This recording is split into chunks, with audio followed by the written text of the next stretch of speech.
Pandemi COVID-19 telah memengaruhi pendidikan di semua jenjang dengan berbagai cara. Karenanya, perlu diselenggarakan belajar dari rumah dalam masa darurat penyebaran COVID-19. Belajar dari rumah merupakan kebijakan pendidikan tentang peralihan pembelajaran tatap muka di satuan pendidikan menjadi pembelajaran di rumah akibat pandemi COVID-19.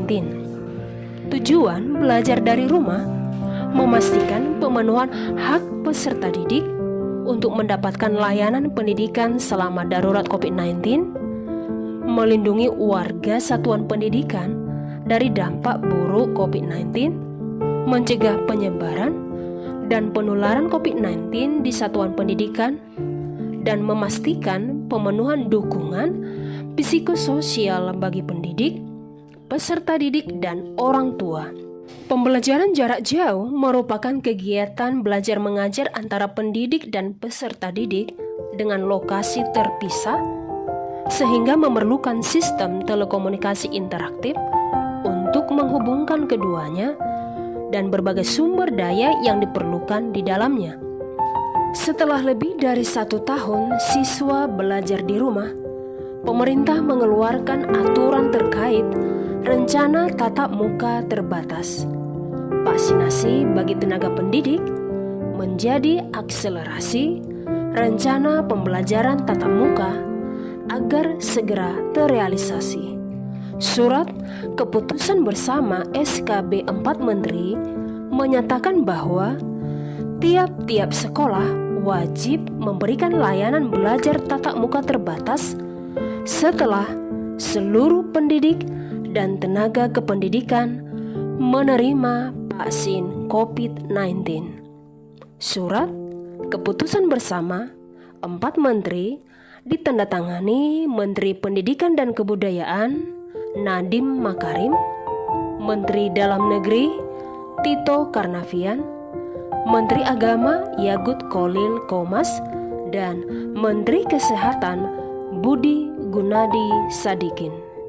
Mewajibkan satuan pendidikan untuk menyediakan layanan tatap muka terbatas, tapi tetap ada opsi pembelajaran jarak jauh untuk menerapkan protokol kesehatan. Maksimal hanya 50% dari jumlah siswa, dan mau tidak mau, selesai vaksinasi ada opsi tatap muka terbatas.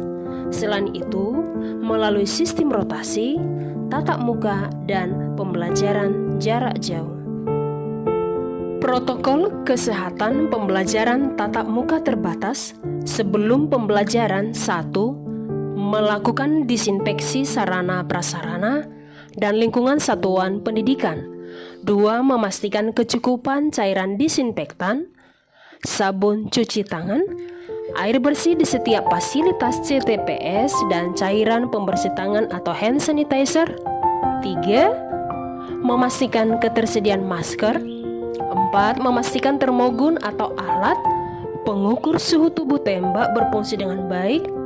5. Melakukan pemantauan kesehatan warga satuan pendidikan, baik suhu tubuh, dan menanyakan adanya gejala batuk, pilek, sakit tenggorokan, atau sesak napas.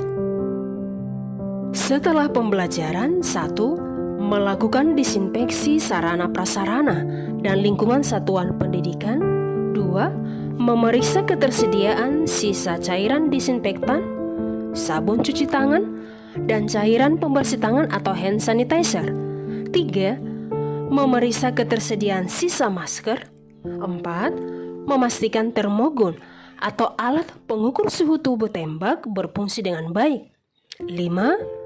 Melaporkan hasil pemantauan kesehatan warga satuan pendidikan harian kepada Dinas Pendidikan, Kantor Wilayah Kementerian Agama Provinsi, dan Kantor Kementerian Agama Kabupaten dan Kota sesuai dengan kewenangannya.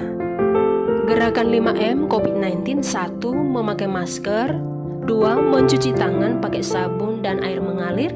3. Menjaga jarak. 4. Menjauhi kerumunan.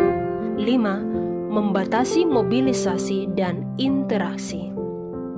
upaya menekan penyebaran virus COVID-19 dikenal dengan 3T, testing, tracing, dan treatment.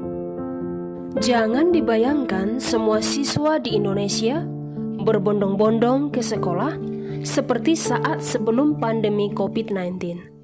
Pembelajaran tatap muka terbatas harus diatur sedemikian rupa. Di setiap sekolah, kapasitas maksimal 50% dan bergantung pada situasi pemberlakuan pembatasan kegiatan masyarakat atau PPKM Mikro di wilayah sekitar sekolah.